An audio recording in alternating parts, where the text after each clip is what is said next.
Pete'sTools.com.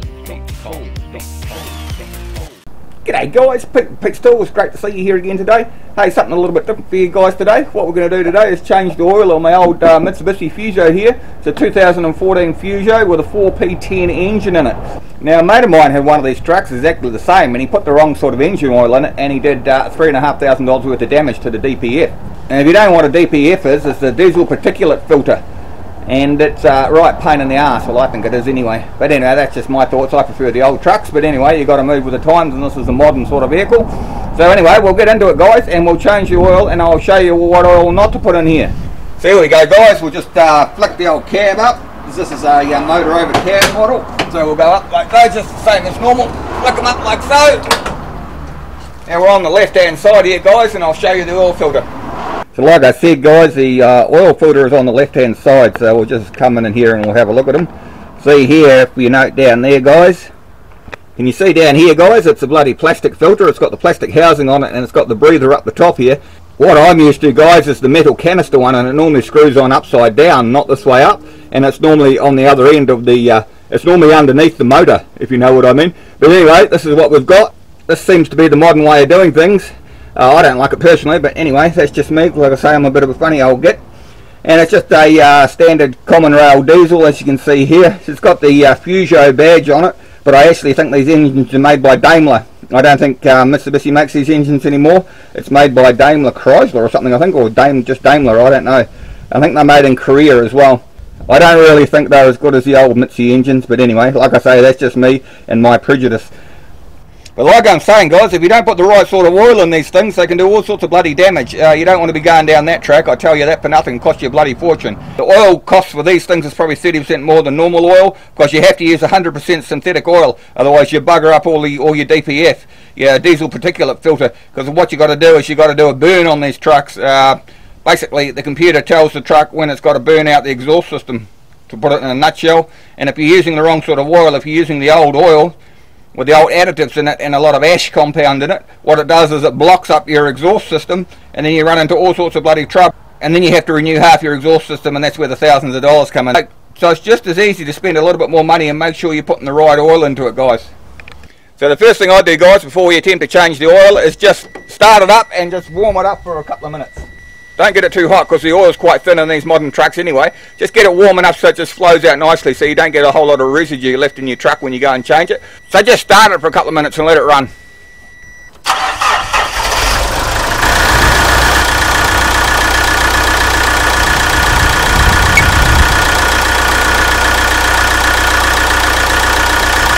So once you've let it run for a couple of minutes, just turn it off, and then we'll go underneath and we'll drain the oil out of the pan. Right guys, so we've got it warm enough now, but it's not so hot that it's going to burn our hands. So what we'll do is we'll just turn them off, and then we'll go underneath and we'll drop the oil bung. Now guys, if you're anything like me and you're messy like I am, I drop everything all over the place, and I tend to spill oil all over the place. You normally just get it out from under the truck and you think, oh yeah, I'm going to get this out without spilling it. Next thing you know, you trip over something and wahoo, you've got half a gallon of oil spilled all over your drive. It really sucks. Anyway, that's what I do anyway. But I suggest you have a towel like this. Well, what I do anyway is change the oil on flat ground so I can get as much of the old oil out as what I can. So you're going to have quite a thin container, because we've only got about that much room between the ground and the top of the sump. So what I do is this. Just grab an old fuel container like this and just cut a hole out of it like so you've got a handle on that on it. Because I just found this at the dump, and it just saved me buying a proper oil remover container sort of thing, because I think they're about 50 bucks. So that's all I did anyway. I just cut a hole in here, and then the oil will go down here, and I should still be able to carry it like that. Because there's only about 6 litres in the engine of this truck, I think. So here we are guys, under the truck. As you can see, we've got the oil pan here. This is all aluminum. Pain in the neck really. I don't like the new sort of way they're making these trucks, but anyway, who the hell am I to say. Here's our bung here, our sump bung here.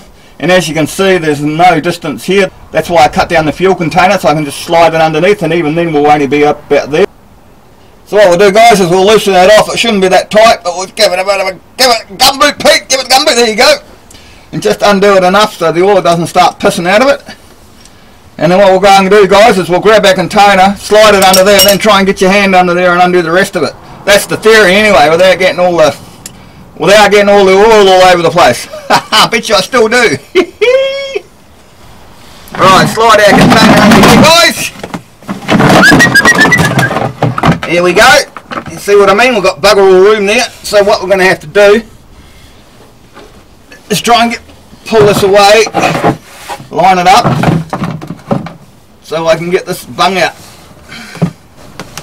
So this is quite tight to undo, guys, so what I'm going to have to do is, as you can see what I'm doing here, is take it out as much as I possibly can and last minute slide this container under it. Messy way of doing it, but anyway, shit happens. Just don't want to go too far. Yeah, I can do it with my hands now again. See, that's quite loose there now, guys, and we've still haven't got oil pissing out, so that's got to be a bonus. Slide your container under. The chances are the bung is going to drop into this container, so you have to put some gloves on or fish it out because I can't get my hand in there to hold it. Well, I'll try and hold the bung, but see, here we go. Nope, dropped it in there. There you go. There we go.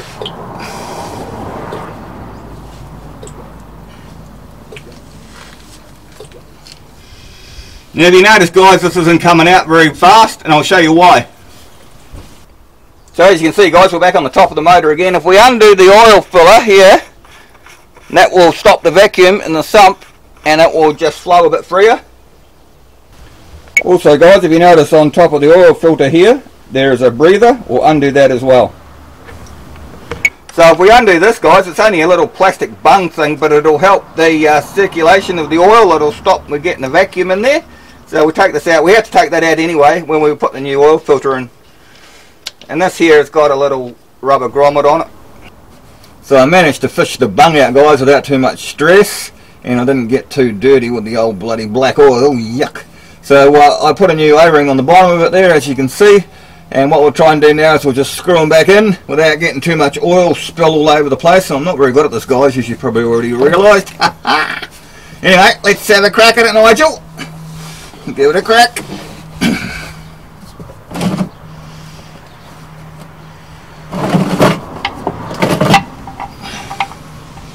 Hurry up, hurry up, hurry up, hurry up.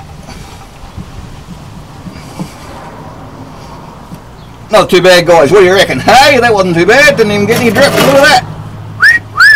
Yee-hee! Got a fluke it sometimes, Pete, don't you? Hey?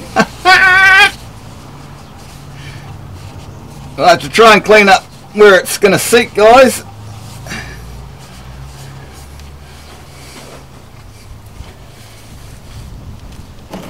Put your oil container out of the way so you don't trip over it like I've done several times and make a bloody mess. And put it up here.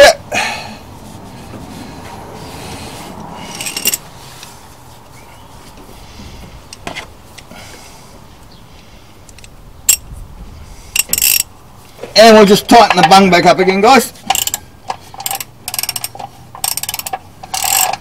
Now I used to always swing off the bottom of these bungs because, you know, you don't want your oil to come out and seize your engine, but there's no need to.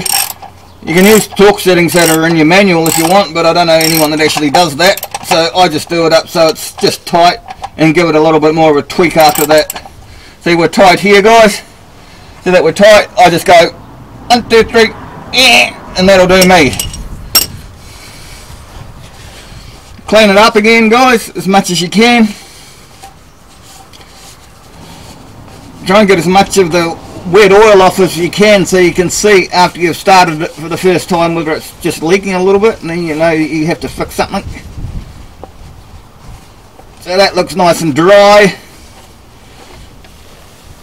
Didn't get any huge piles of oil under here, which is always a bonus. Yeah!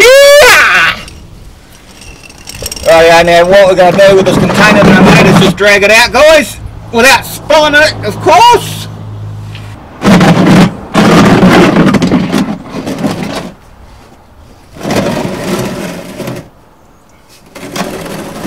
So this is our old sump oil, guys, in the container here that I made.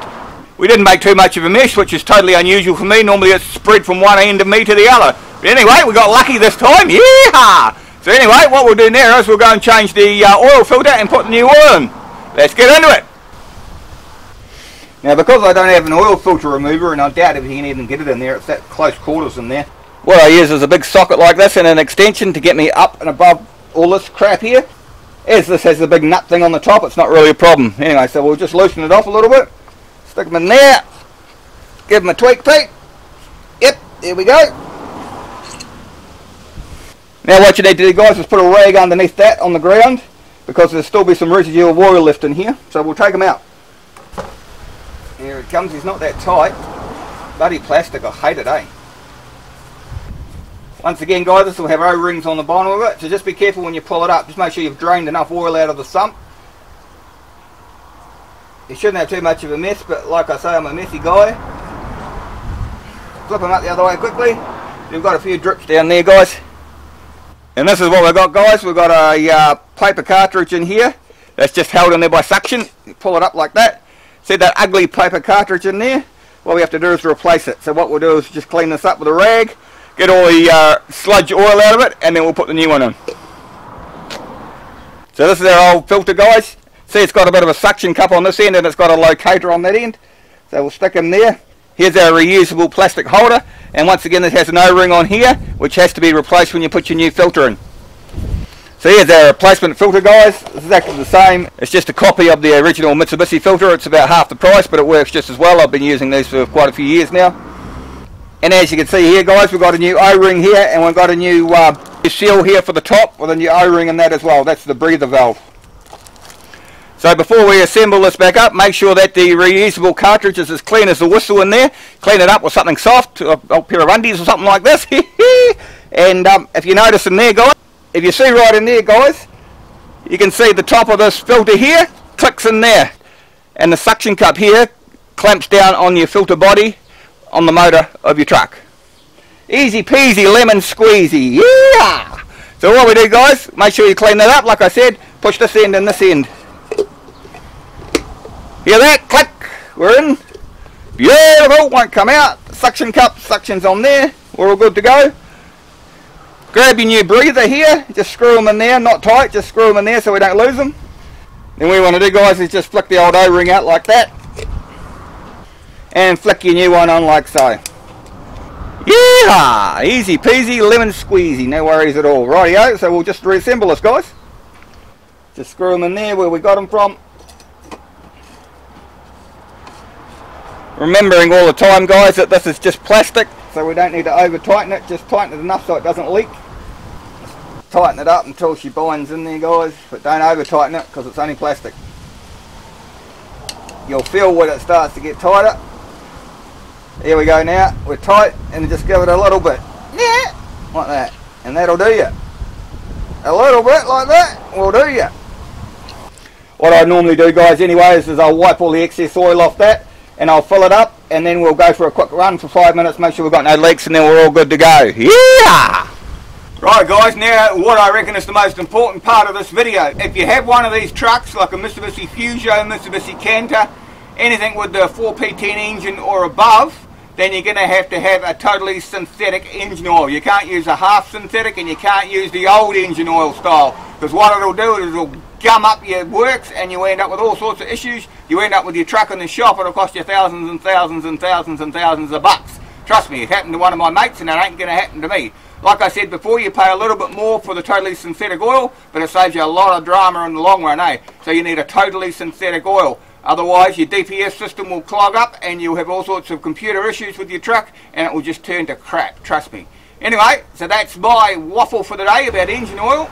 Right, so this takes about 6 litres, so as you can see I brought a flash funnel here.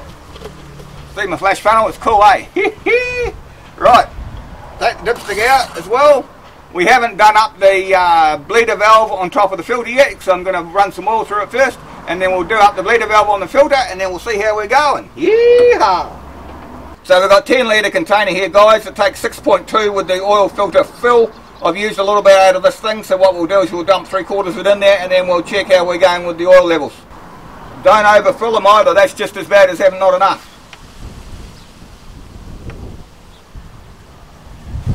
As you can see, my high class funnel worked perfectly. Yeehaw! Right, let's see what sort of oil level we've got. Remembering we've still got to fill up the filter as well. You see that, guys? We're just registering on the dipstick. We'll just leave it a couple of minutes and then we'll do it again. We remembered to put the bung in the bottom, didn't we? Here we go, guys. See that? We're 3/4 now. By the time that drains through, well, I think we'll be almost up to the top, but then we'll take another litre out for the oil filter once we start it, so we should drop down again. Let's have a look.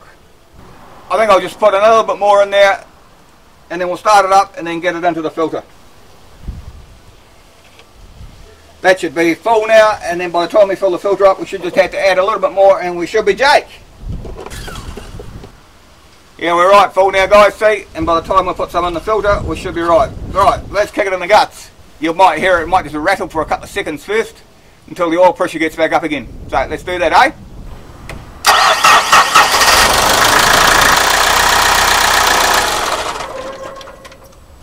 Alright guys, the oil light went out, the oil pressure's back up, so what we'll do now is we'll just tighten this up, see how we got a little bit of oil coming out of there. So we'll just bleed that, we'll tighten that up again, we'll get the system working properly again, and then we'll be away.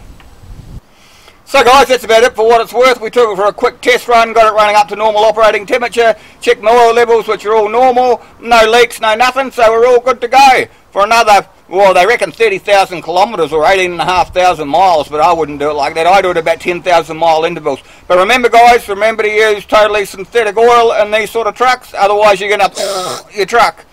Anyway, that's about it for me this week. Always remember guys, if you like my videos, subscribe, come say good day at pete'stools.com, and we'll see you next time, eh? Yeah! pete'stools.com